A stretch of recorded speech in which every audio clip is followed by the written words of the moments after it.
మొత్తానికి అయితే బీఆర్ఎస్ పార్టీలో కేటీఆర్ గారు కానీ హరీష్ రావు గారు కేసీఆర్ గారు అందరికన్నా ముందు చంద్రబాబు అరెస్ట్ విషయంలో మీరు స్పందించారు. ఏంటి మీరు అన్నట్లు ఇప్పుడు 30 కాన్స్టిట్యున్సీలో వాళ్ళు ప్రభావితం చేయబోతున్నారా ఓట్లు? చంద్రబాబు అరెస్ట్ విషయంలో బీఆర్ఎస్ పార్టీకి మైనస్ కాబోతున్నాయా?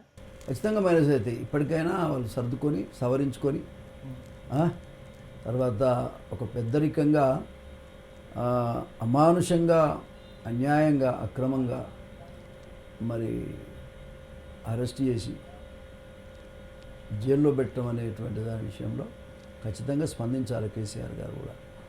ఎందుకంటే అతను 2 సార్లు ముఖ్యమంత్రి, మరి ఆయనకు గౌరవప్రదమైన స్థానంలో ఉండి ఇటువంటి విషయాలు జరుగుతున్నప్పుడు చూస్తూ ఉండకూడదు కదా. ప్రజాస్వామ్యవాది ఎవరైనా కూడా ఇప్పుడు ఏం ఖండించడం లేదంటే జగను కేసీఆర్ ఇద్దరు ఒకటే అనే వాతావరణం వస్తూ ఉంది. అది పోగొట్టుకోవాలి కదా.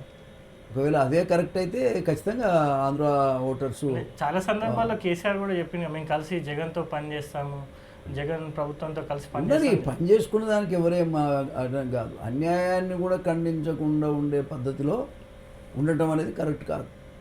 ఆయన ఒక ముఖ్యమంత్రి, ఈయన ఒక ముఖ్యమంత్రి, ఈయన రాష్ట్రానికి ఈయన ముఖ్యమంత్రి, ఆయన రాష్ట్రానికి ఆయన ముఖ్యమంత్రి. అన్యాయం జరుగుతున్నప్పుడు ఆయన క్యాబినెట్లో కూడా మంత్రిగా పనిచేశారు కేసీఆర్ గారు.